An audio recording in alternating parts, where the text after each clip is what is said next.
Hello everyone and welcome back to the channel. I'm Robbie Rhino, and in today's video I have the pleasure of reviewing the Škoda T56, which Wargaming have called the Heroes tank, and they're not far wrong. This tank is a Tier 8 Czechoslovakian premium heavy tank.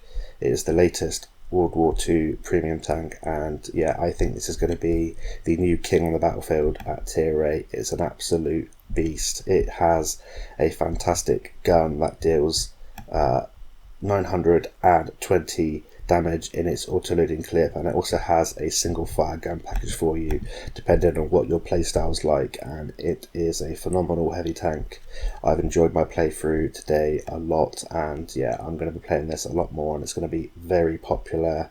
And one great thing about the release of this tank is that it has a fantastic 50% discount on the bundles, and it is great value. So we're going to talk you through, or I'm going to talk you through, I should say, I don't know who else is with me, about the statistics of the Škoda T56. And then we're going to have a little look at the price. Then we're going to have a look at the armor values and my commander and equipment setup, and I have some gameplay for you with the single fire and the auto loading gun. So we scroll on down to have a look at the tank characteristics, or the statistics of the Škoda T56. You'll see that it plays up to tier 10, but that's no problem. You can deal with tier 9 and 10 tanks pretty easily if you play this carefully and you are quite passive in those games and just ambush them with your great alpha damage. So in terms of the bonuses, as it's a premium tank, you earn 10% extra XP and 50% extra silver, so that's always nice. You have 1500 hit points, which is pretty standard for a tier 8 heavy tank. Your mobility is pretty poor. You have a 650 horsepower engine, a 13.54 power to weight. You can go 35 kilometers an hour forwards, 15 kilometers an hour backwards. Your whole traverse is 26 degrees a second, and your turret traverse is 24 degrees a second, so it's very sluggish, pretty slow to turn. If you want to get all those numbers any better, you're going to want to use mobility equipment, but I would hold off on that and just see what I use and see if my setup works for you, because I basically put all of my focus into the gun handling, as we'll see in just a second. So speaking of the gun, the depression value is 8 degrees and the elevation is 15 degrees, and that 8 degrees is pretty usable on most terrain. In terms of the gun, then you fire AP, APCR and HE rounds. The APCR is the premium. The AP and APCR have 1020 meters a second shell velocity, which is really nice, and the HE isn't too bad at 863 meters a second. In terms of the view range, it's pretty poor at 370 meters, but I didn't expect anything less. They have to have some drawbacks because this is such a powerful tank, and if you use situational awareness or coded optics, you can get it up to a pretty respectable level, and the max ammo capacity is 30 rounds. So like I said, there are two different gun packages with this gun.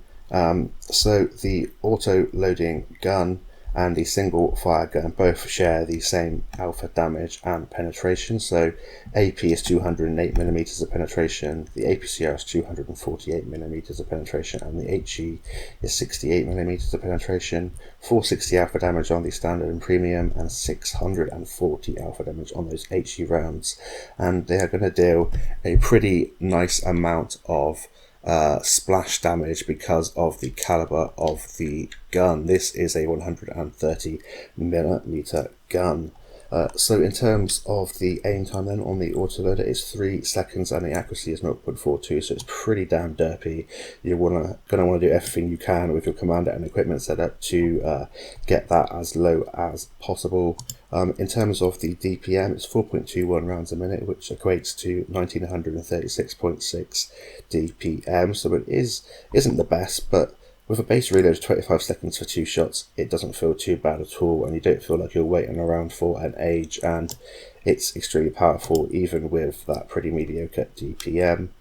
the one poor thing about this tank, or the autoloader I should say, is the intraclip reload at 3.5 seconds, so you're going to have to hang around for quite a while if you want to get both your shells out, and that can catch you up on some occasion, and I'll talk you through that in the gameplay as I'm talking you through my gameplay in this video. And like I said, it's a 2-shot clip on the autoloader, which is a devastating 920 clip potential, and you can absolutely decimate tanks that come towards you. So what do you get on the single fire gun then to help you over the autoloader? Obviously you're missing out on that fantastic clip potential of 920 alpha damage. So basically the only improvements are to the accuracy, which goes down by 0.2 to 0.4, and you get a better rate of fire at 4.44, which equates to 2042.4 damage per minute. So that's a base reload of 13.5 seconds. So they're both very viable options, and I'll talk you through which one I prefer and which might suit different players. So we're going to head on now down the page here. I don't know why these pictures aren't working. Look at the price, and like I said, it's a fantastic discount on these bundles, 50% off. The fully loaded bundle is only 7,800 gold, which is the price of pretty much a lot of premiums, tier 8 premiums in the game already, but you also get the skin and boosters with that. 6,600 for the loaded, and with the base bundle, which is available from the May 3rd, it's 5,350 for a fantastic absolute beast of a tier 8 premium heavy tank. So very good value indeed. So we're gonna head on over now to Tanks GG, have a look at the armor model of this tank then. So here we are on Tanks G, and as you can see straight off, there's a lot of green here on the upper and lower plate, and yeah, so if it's looking at you not using its gun depression, it's a very weak upper plate and lower plate. Lower plate 190mm effective armor, upper plate about 180mm of effective armor, and if it angles and over angles, you can get some auto ricochet angles here, but then you do run the risk of exposing your side. If it's angling like this, shoot the part nearest you. It's about 208mm of effective armor. Don't shoot towards the outer edges, because that goes up to 220, 230mm of effective armor. One great thing and one thing to note about this tank is the shape of the hull. It's a fantastic side scraper. It's 70mm of effective armor. As you can see here, side scraping like this, it's an auto ricochet angle all down the side here, and you can almost over angle quite a lot and bait people into shooting your side here at the upper part. So if someone's doing this and over angling, just shoot this part here to the top of the tracks. You will be able to go through most of the time. Some shots around here will be absorbed, but most of the time you'll go through. So it's a fantastic side scraper, but it does unfortunately suffer from this gigantic cupola on top, which is 117mm of base armor and about 173mm of effective. Just be careful not to shoot the outer part, shoot the part closest to the turret. It looks a lot easier of a shot here on Tanks GG, but in game with the armor model, this is actually a relatively hard shot to hit. I've missed it sometimes, and there's also like a little viewport thing up here which isn't in the model on the skin, and yeah, don't shoot that because it isn't a hitbox. So the turret, when you're looking at it dead on like you are here, yeah, it's got spaced armor shield, as you can see around the front of the tank here. So dead on over the spaced armor bit, it's going to be sort of bouncing most shells here, just because of that spaced armor and the effectiveness of the armor. The turret ring is also going to be ricochet at this angle. If someone's face slugging you though, you can get some cheeky shots under the gun here. There are some shells that you can get in, and I'll just try and show you. It's just along here. It's an extremely thin shot, but I've been penetrated here quite a few times already, and it's so annoying. If someone's shooting directly at your mantlet, they will go through. So yeah, be warned. Tier 10 TDs will go through this with ease, and there is a little gap in the turret shield here where the effective armor is about 220mm of effective armor, so that's where you want to shoot if it's not using its gun depression. But if we go over here and change it to its 8 degrees of gun depression, if I can just find the goddamn bit here, there we go. So if it's using its gun depression here, as you can see, the upper plate gets so much better. The effective armor is going to be sort of 250mm at the bottom of the upper plate, and about 220 to 230 even going up to like 240 towards the upper part of the upper hull. And now the turret is very, very strong. On the armor shield, you're just going to bounce pretty much every shell. The cupola will be harder to hit. The mantlet is extremely strong. Yeah, that's pretty much the only point that they're going to be able to hit unless they're extremely high caliber gun, or they hit this little square box here, which is really annoying. The lower they hit, the more chance they've got of going through, but there are some pretty good auto ricochet angles, and if you're driving along like this, wiggling around, you can bait people to shoot off your upper hull. Lots of auto ricochet angles. If you're angling like this, they might just hit your side and ricochet off, and it's an extremely tough tank. And if you're like this, the top of the turret is just an auto ricochet. It'll bounce pretty much every time unless you get extremely lucky and they hit a really weird pixel that isn't an auto ricochet angle. But as you can see, it's very strong. Hold down. Don't just sit out in front of people though, because you will still get penetrated through the cupola at the side here and the turret ring. But for the most part, if someone's sort of angling like this, side scraping against you, shoot towards the front here, this little strip here as well, or shoot the nearest part to you on the upper or the sort of lower hull here, and you should be golden. So that's pretty much all there is to talk about the armor values of this tank.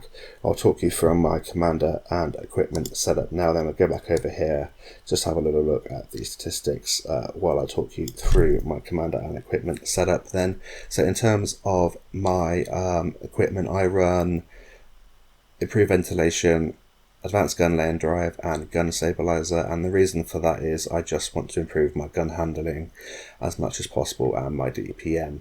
I don't run any mobility equipment or coated optics, and I just want to invest everything into the gun, especially because I use mainly the autoloader. If I miss a shell, I'm going to have to either wait around with my single shell or just reload and wait about 20 seconds now I've got it down to, which can be really frustrating, and this has got it down to a pretty good level. And in terms of my commander then, we'll have a look. I run 6th Sense, Born Leader, Rapid Loading, Steady Aim, Rapid Aim, Snapshot, Run and Gun, Situational Awareness and Track Mechanic. I've added situational awareness just to get my view range to a respectable level. Track mechanic, on my heavy tank, I'm going to be brawling. People are going to be shooting my tracks. Lots of gun handling skills and rapid loading to improve my DPM. So with all that said and done, my statistics now on the autoloader, I have a base reload of 20.32 seconds, or a reload now I should say of 20.32 seconds, an aim time of 2.38, and an accuracy of 0.27 with a DPM of 2318.4. In terms of my single fire gun, I've now got a 10.97 seconds reload, a 2.38 aim time, a 0.25 second accuracy, and a DPM of 2516. So that's enough talking about the statistics of this fantastic tank. Let's get straight into the gameplay now and talk you through how I play this tank and have a look at how powerful this tank can be. So here we are on Westfield in the Škoda T56, so one of my favourite maps, and this was one of my first games with the single fire gun. So I started off playing the autoloader because of what I've seen on PC, and I wanted that fantastic clip potential with this 130mm gun of 920 alpha damage, but I wanted to give the single fire gun, you know, a good go, and it's a very competitive gun. And the main differences that I found in terms of which players will prefer which gun, the single fire gun is more consistent hitting its shots because of the better gun handling, and also because of the better DPM, or the slightly better DPM. And yeah, you don't have to wait around for 25 seconds reloading, or have to make the choice to reload or hold that single shell in your magazine. It's better if you're a more active player, maybe if you're a more experienced player and you feel like you're going to be in the fight a lot longer. It definitely performs better, I found, when you are top tier. But the autoloader is so much better for ambushing tanks, playing a slightly more passive ambush role, and especially it's better when you are bottom or mid tier, because you can ambush a tier 9 or 10 tank, deal that fantastic 920 clip into them, take half the health, and then just sort of hide behind hard cover, behind ridge lines, that kind of thing, and use your friendlies or your higher tier opponents or friendlies to help you out, take the shots, bait the shots, and then you come back in, deal the damage, and rinse and repeat that way. So I think for the general sort of Water Tank's console population, maybe the autoloader is going to be probably the preferred choice and maybe the better choice. But for maybe players that feel like they can handle being more active, using the armor well, this single fire gun will definitely do pretty well for you. So we've come here on Westfield to the north of this map. This is the brawling area, like pretty much where all the brawling goes most of the time, although there are some weird team team setups earlier. People were just going to really strange positions when the servers came back online. Yeah, or maybe my eyes were deceiving me, who knows. I'm having a few issues here with the 8 degrees of gun depression. You can see that it doesn't work on these really steep ridge lines. You're going to have to sort of do what I'm doing here, go up and then shoot downwards over the sort of side to get your gun depression to shoot tanks. It can be a little bit frustrating, but look at that. Fantastic alpha damage, 486. That's a high roll. You absolutely chunk tanks. And with this single fire gun, you're going to be reloaded in yeah, just under 11 seconds. And it does feel like you really do some nice damage. You make a lot of silver in this tank because of that damage, and you don't have to fire too many shells to deal a good amount of damage. And that's another good reason why maybe the autoloader I feel is slightly better, is because if you're not maybe an experienced player, or you're not the best player in the world, and you want to feel like you're contributing and doing good damage, if you deal that clip once or twice, I'd say that's a pretty good input, especially if you're dealing damage to a higher tier opponent. So in this situation though, as you're seeing with this Oho, who is just coming over the ridge and derping me, it's better for this situation where I'm defending, fighting off. It looks like it's going to be a loss, and it looks like I'm just going to have to defend for my life. I'm trying to get shots in where I can. We've picked up just shy of 2,000 damage, and we have blocked 360 damage ourselves. I was trying to bait this Oho not to ram me. Fortunately, we don't take too much damage from the ram, and now we can use his wreck to try and side scrape off here against this Tiger 1 who is stock. One good thing about this tank is the gun caliber, meaning you deal a lot of module damage. I've set a lot of people on fire, and I've ammo racked a lot of tanks, and I have a feeling you might be seeing an ammo rack in just a little bit to a poor tank that is stock. But here I'm just trying to use the side of the armor, trying to get him to bait to shoot the upper part, but obviously he's circling me, so I didn't want to turn too much. I turned too much, and the Tiger 1 was getting lots of shells into me, but we might be able to take him out of the game here with a nice shot and blow his head off there, taking our damage just over 3.5k damage. And unfortunately for us, this E75 TS is heavier than us. I was hoping to get one last shell in that little hold off there, but we managed to sort of block his path, and hopefully the Minotaur behind us will be able to do a little bit more damage, and it looks like we're going to cap out for the win in this game. So as you saw there, the single fire gun was a little bit better in that kind of situation where you have to fire constantly on your reload, maybe defend a location and give your team enough time to cap out for the win. As you can see, that's what happens. So you don't always have to do the flashy kind of things, just do enough to help your team win the battle. There we are, we finished with 1 kill, finishing an MVP, 3.6k damage, 507 assistance. We blocked a nice amount of damage, 1341 XP points. And yeah, we blocked 600, so not bad, and a nice profit of 71,000 silver. Now we're going to head on into the auto-loading replays, of which there are 3, and I'll catch you there. Right then, we're on Pearl River, so another revamped map, and I think it looks pretty cool, and the additions that they've made to the centre of this map are really, really nice. So we're going to head on towards the centre, see if we can catch someone out. We're now using the autoloader, so a perfect chance to try and ambush a tank at the start of the battle and take off all, if not 3/4 of their health. And I think that I was admiring the skin here, just checking out the gun elevation and depression. I got spitted. I didn't get spitted at or spat at, I promise. I got spot there by that light tank who's come far really quickly. So now I'm just trying to zigzag and avoid the artillery, using this rock to hopefully stop his shell arc from hitting us. And now I'm just going to push forward, and I always find it's best in this centre location not to hang around like these tanks are here, because if you get spotted and artillery's pre-aimed, all of us will get absolutely belapped by the splash damage. It's better to sort of push forward if there's a few of you. Try and attack, get into a defensive location, get into cover from artillery, and win this location, because this is a really important location to win. And as you go up here, you have a great sort of 360-degree shooting range from tanks that are spotted, and there are tanks behind us now that are spotted, so I'm just going to sort of try and reverse side scrape around this rock and get shots into any tanks here that are coming out. We get a couple of shots here at this general, both of them hit, and that's 896 damage. Slight low rolls there, but no matter, that's still a pretty hefty amount of damage, and we also block 115 damage. And you can see here with the combat rations that I use, you really aren't waiting around too long for this autoloader to load its 2 shells, and yeah, just under 20 seconds, and I feel like this is just why it's the best option, and I personally enjoy it. I really like that absolutely devastating clip potential. It's a lot of fun, and especially if you hit a module, damage it, they repair it, you hit it again, you might set them on fire, you might ammo rack them like we did that poor Tiger one in the first gameplay. So now I'm just trying to be patient.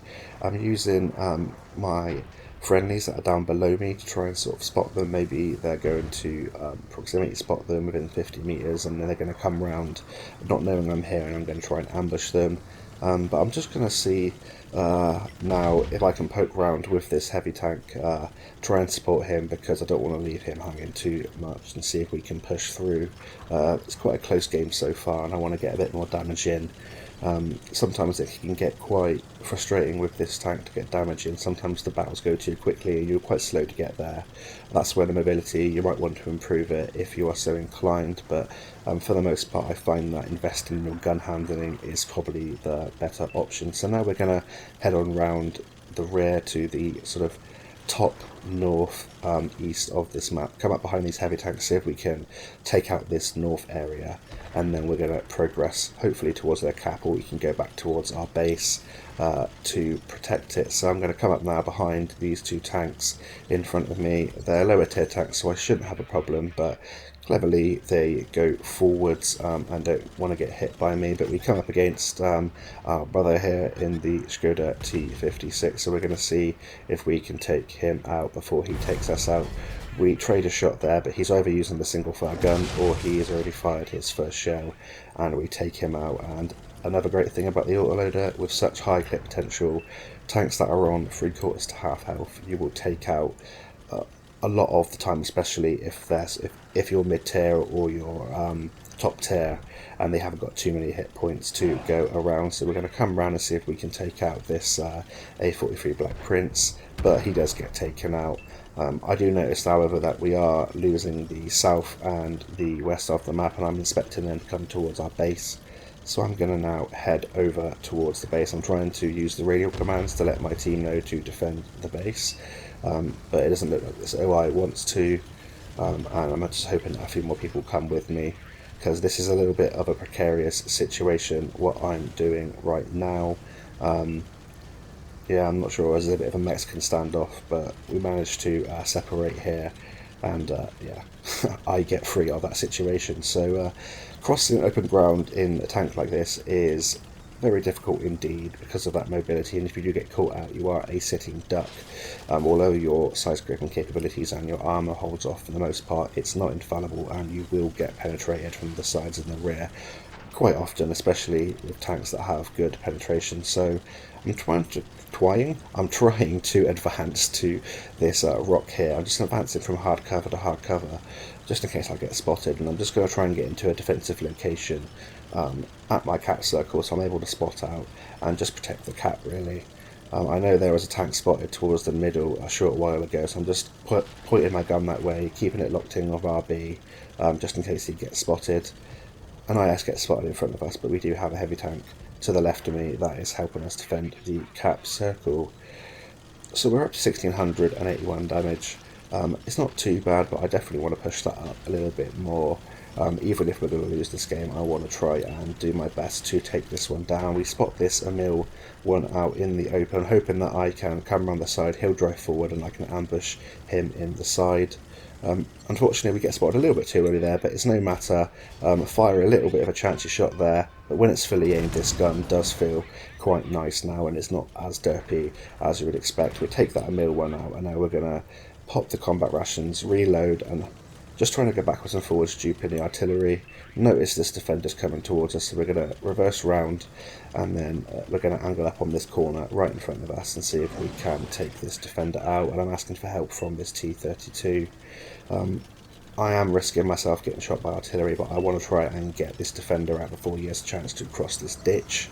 Fortunately for us, he does just drive straight in front of us. We get one shot into the side of him, dealing over 500 damage, and another another fantastic damaging shell there. I don't know what my brain's doing today. Hopefully this commentary is making sense, but yeah, you can see how quickly you can wreck tanks there. You can take off, you know, half, 3/4 of their health quite easily, and from that kind of distance it takes them a while to get towards you. By the time he's got back towards me, I should be reloaded. I juked like I was going around to the left there, so hopefully he's now going across the open ground in front of us, going down to the left. It looks like he was heading that way. He's expecting us to come out from that other opening. Hopefully we surprised him just enough, caught him out of position that we can get a couple of shots into him, and now I'm just going to have to go for it. He's hull down, not going to be able to penetrate him very easily. We get one shell into him there, and we should be able to get the second shell in, finishing him off there, bringing our damage total to 3.7k damage. And we're getting shot up from the west of the map, so I'm just angling myself that way, trying not to take damage. We get really stealthed, get some hate mail or someone inviting me and trying to add me a friend, but I'm guessing that was because they were angry at me. But as you can see, we've got armor rack damaged here, so I'm going to try and wait for as long as possible for my med kit to come back, or my repair kit I should say, to get this armor rack on, because that's a very long reload. It's like 40 seconds or something like that when your armor rack is damaged with my setup, which is quite frustrating. That happens quite often, I found, with the Škoda T56. You get armor racked quite frequently.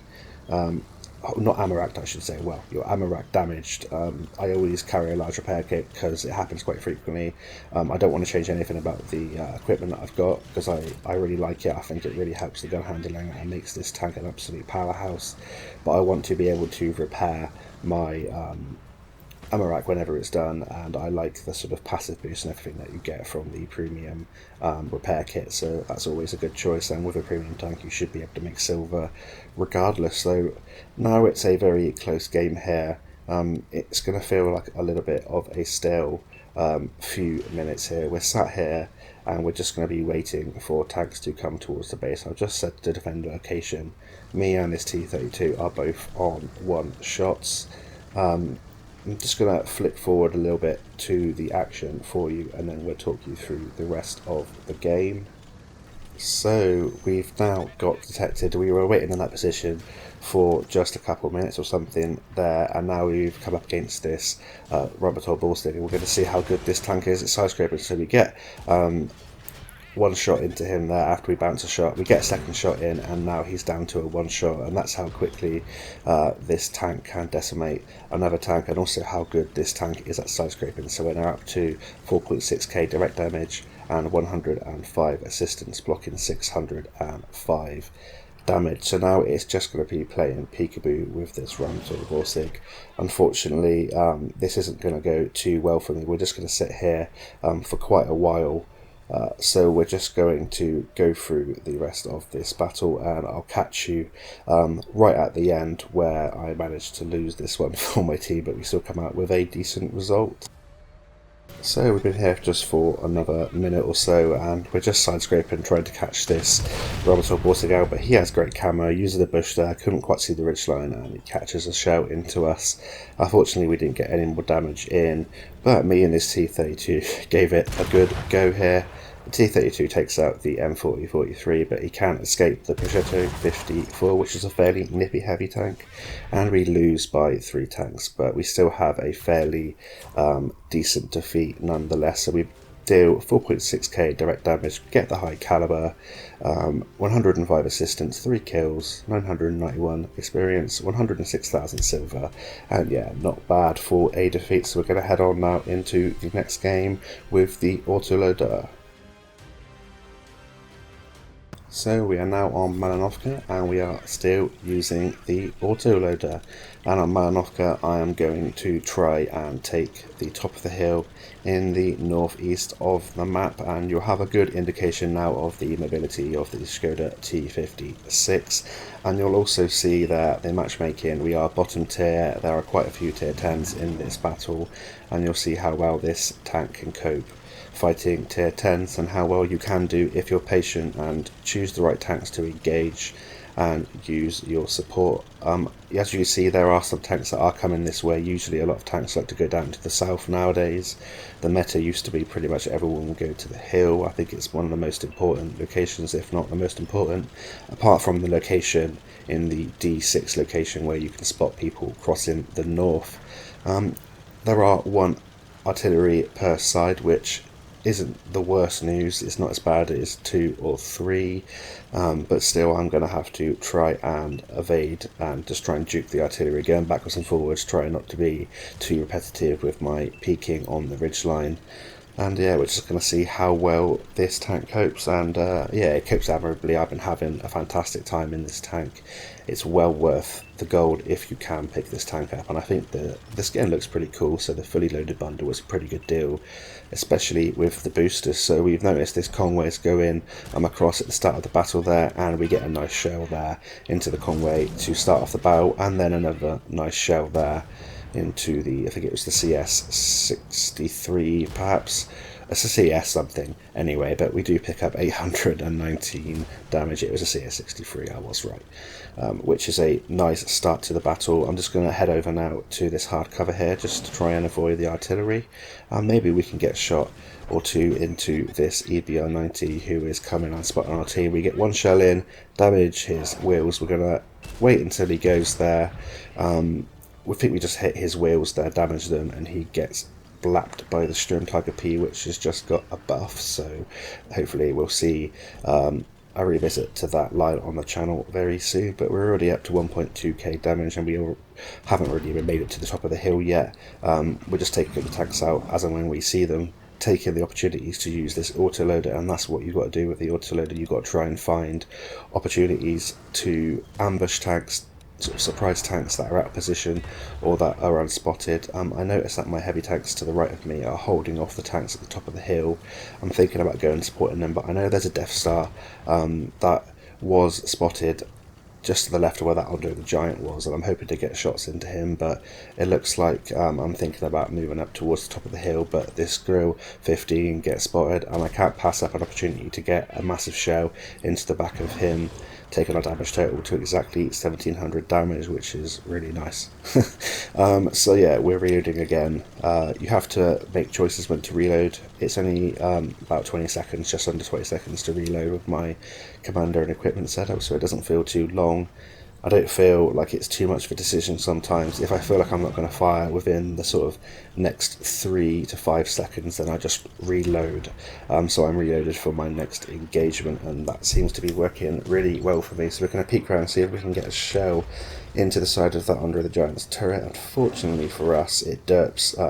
The shells will do that even with all of the gun handling skills and using the gun stabilizer and the improved ventilation and the gun lane drive. It is still a fairly derpy gun, but for short to mid ranges it's usually absolutely fine. It's actually not too bad at sniping. The single fire gun is especially good at sniping.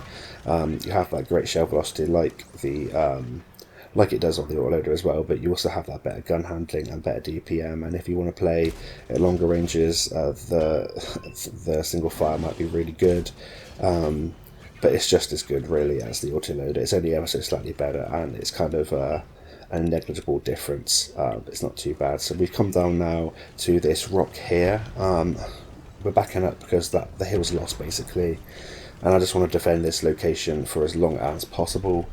However, there is this Death Star in the open, and I'm going to try and get some shells into him, but he's hid behind that church or whatever that building is. Still we're going to push up, see if we can get some side shots in. I'm hoping that he reverses all the way like he's done now, giving us some shells. We get one blind shot into him.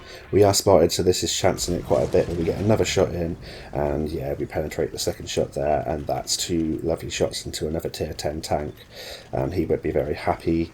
He's on half his hit points now, and that's 2.6k direct damage already in a tier 10 game. And yeah, we're up by 3 tanks, so it's looking good for our team. And now I'm going to try and push with this Guardian on the hill, try and take out this Andre the Giant, which is a bit of a pain in the bum since it got buffed. Some of the armor plates are very thick, and this penetration will struggle to go through, but we get one through the side of the turret, and then the Guardian SG finishes him off, and yeah, we're on our reload. This STB1 looks like he has disconnected, either that or he's drunk, or he just wants to exit to a different map through the side of this one. But yeah, you can't do that, but we're going to not say no, we're going to oblige, we're going to go for the tracks, trying to track him in place, get some assistance, and then we're going to put our second shell into the STB1 and finish him off, and we're now up to 3.6k damage in a tier 10 game, so this is a very good result, and this is how important winning the hill is. So when I reloaded on the move, whenever you're going to move across a map, if you've got one shell in, that's always a great time to reload. You don't want to keep your shell in while you're moving. Try and reload while you're on the move, so when you get to your location, you're ready to engage there and then. And that's the best way to play any autoloader, especially this one, because when you get there, you have that fantastic clip potential to absolutely ruin the opponent. So I'm just going to go balls to the wall here, just going to go down here, try and spot out this Death Star. I wasn't too worried if I died here, as long as I spotted him up for our artillery and my friendlies. We should take this one down, but I'm guessing they've all dropped down right to the bottom in like the B1, B2 location, using this hard cover of this building here to advance, so maybe we can surprise and ambush this Death Star. We don't get spotted around here, which is a little bit surprising, so they must be dead ahead of us. And there's that little dip, like a little frozen lake to the right of where I'm looking now, where the artillery likes to hide, and that's probably where he is. So we get spotted. I'm just going to zigzag in case it's the Death Star and hopefully get some kind of weird ricochet. We spot the Death Star. Fortunately, we've got to a ridge line where he can only see the tip of our turret. And just to mention, on the turret, there's that little viewport thing above the cupola, like I was saying in the Tanks GG, that people will try and shoot, but it's not a hit point, so don't go for it. We miss one shell at derps, but we do get another shell into the Death Star. I'm raising my gun, trying to block my cupola, trying to block him getting shots into my turret. Hopefully I can catch a shell with my gun. Fortunately, he misses his shell, and we are going to be reloaded to deal the final 2 shells into the Death Star and then into the artillery. So we're taking a bit of a chance here. Artillery misses us though, we fire a bit early and we pick up the kill, taking our damage total to 4.4k direct and 929 assistance, where we finish with 5 kills, just one shy of the top gun. Get the mastery badge there in a tier 10 game, 2.1k base experience points.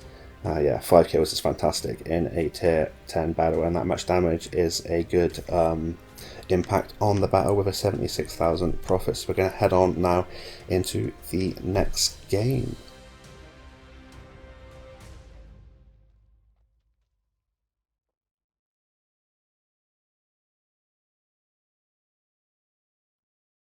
So we are back on Westfield, but this time we are using the 2-tap autoloader, and we're going to go to a slightly different position. So it's encounter. There's a lot of tanks that have spawned on the one line, and it looks like they're going to head towards the north and can combat the north, and we're going to go towards the eastern flank, crossing here in the south, and use the 0 line to try and progress and get some shots towards the tanks that like to camp at the bridge, and also get some shots into the centre of the map should anyone try and contest the capture circle. We've got this STA2 black in the middle that's going to give us some view range in the middle, and when we get to these ridge lines, when we've crossed this open space, we should be able to use our gun depression with no problem and our great turret armour and see what we can do with this devastating 130mm gun. So in this replay you're probably going to see a little bit of everything. You're going to see some shooting at sort of mid to long ranges, some up close sort of bursty brawling damage, and just how good this tank is and how flexible it is with the 2 gun packages at defending a location but also pushing a location. you can support when you're bottom tier and really push aggressively when you're top tier. We are top tier in this battle, but I've come to a fairly risky position, so I don't want to go too far too soon, get caught out in the open, which I nearly do in just a minute. But that shot there was really unfortunate on that Guardian STG. We hit the only spot there probably that would bounce off at the front of his hull. Bit of unfortunate, we hit an auto ricochet angle, and I was holding this shell here. This is one of the only instances when I think it's probably a good idea to hold the shell. It's when I feel like I'm almost certain going to get a shot in this Type 59-2, and I don't feel like I'm going to get a shot at anything down the 0 line. My patience is rewarded, and we get a lovely shot into the side there. With the 130mm, we do damage his fuel tank, set him on fire, and he has a fire extinguisher, but we do deal 601 damage, which is pretty damn good for a tier A heavy tank, right?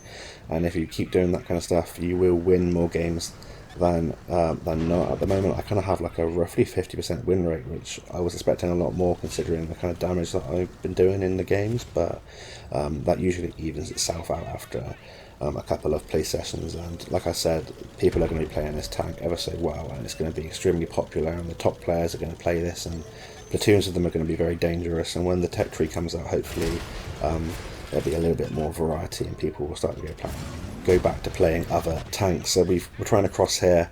Unfortunately, we do get spotted and tracked, but we only do take a little bit of damage, and we get a lovely shot there on the Charlemagne on the move, which is very unlikely, but with run and gun as a skill on my commander, that sometimes does pay off, and you hit a shot on the move. And now this Guardian STG's come up here, and we're going to try and fight this Guardian STG. In terms of our penetration, it's not too bad, but it definitely isn't the best, so we do have to pay attention to where we're shooting on different plates of tanks. That Guardian STG's reversing up against us, and we have no problem going through the back of him. We doped our first shell, took a shell in return, but you do get our second shell in. We got higher alpha damage, so that was not the best trade, considering we can deal a fantastic clip potential with this gun of 920. Just racking my brains to think and add up two numbers together, but it wasn't the worst at all. So even if you do deal 1 for 1, especially with the single shotgun, it isn't the worst in the world, because a lot of tier 8s will have lower alpha damage. So we miss our first shell here on the Charlemagne that's coming up. For some reason he turned side on. Thank you very much, we'll take that kill, and now we're going to reverse up and try and bait this STG round. I'm going to go forward here to act like I'm loaded, just to give myself some more time to reload, and that's what you should do with your autoloaders. Always act like you're loaded, to make them think and make them not want to come around like this STG is doing now. But he comes round, and now he's on a one shot because one of our friendlies gets a shot into him, and that's what's so good about having this clip potential that's, you know, just shy of 1000 damage, is that you can take out tanks like that within an instance. So in this game we've picked up 2.4k direct damage already, 379 assistance, and we have blocked 390 alpha damage. Now we're going to push up and try and get some shots into the tanks that are camping here. We get one shot into this SU 130PM who's caught out in the open, and then we finish him off with the second shell, and it's just a juicy, delicious 2-tap autoloader, and I absolutely love it. I think it's yeah, it's going to be a favourite of many people, and yeah, it's very powerful. I was expecting it to come in nerfed a little bit more than this actually, which is surprising, and yeah, it's fantastic value for the price that it's currently at in the garage. So we're going to go there for the bigger gun and the easier shot into the Scorpion G, and then we're going to try and get a shot into the cupola of this Alpine Tiger. Unfortunately it kind of derps to the right and goes off towards the trees in the distance, so hopefully we don't wreck a bird's nest or anything like that. But yeah, we're going to be reloaded within, like, you know, just under 20 seconds again, and then we're ready to go again. I carry, in terms of my ammunition, a little bit of a mix there, as you can see. I carry slightly more APCR than I do AP, and that's just because I was making a profit anyway, and the penetration isn't great. And for in those situations when you come up against tanks that are higher tier than you, or sort of, you know, top tier, like tier 10s, you are going to struggle against the super heavy, so you want to have any kind of advantage that you can. There we go, there's just showing the gun handling is not too bad, it's kind of mid-ranges. There we track that Alpine Tiger, and we're already up to 4.7k damage. Unfortunately it's going to be a loss by the looks of it, but we're going to have to make another last stand like we did in one of the earlier gameplays in this review. I've just turned round using the STG to cover my back, the wreck of the STG, and we're going to come around here and see what comes up and tries to catch us out. We're going to try and get some shots at these heavy tanks that are going down the middle, but unfortunately we missed them. And now it's just 1 against 10, so, you know, if we pull this off, it'll be the mother of all Kolobanovs. Very unlikely, but I'm just going to try and get at least one more clip in, maybe two at a push. So all in all, I absolutely love this tank. I highly recommend you get this if you can afford it. It will probably be on sale again in the future, so I wouldn't worry too much, but it is extremely competitive, and I'm pretty sure pretty much most skilled players will enjoy this tank. So we get a shell in there, finish off the Scorpion G. Unfortunately, that looks like it's going to be our last shell, as this Škoda T56, I believe, or Alpine Tiger I should say, finishes us off. But we've still had a good game in a defeat nonetheless. We finished with 4 kills, 5.1k, direct damage, 379 assistance, high caliber, first class, 1,000 base experience points on a defeat, and a nice 102,000 profit. So I hope you've enjoyed this review. I hope it's been comprehensive and you've enjoyed the gameplay. I'll try and do timestamps in the video. For all of those people watching, thank you so much for all of your support, and I hope you all have a great week and weekend, and until next time, I'll see you on the battlefield, and bye for now.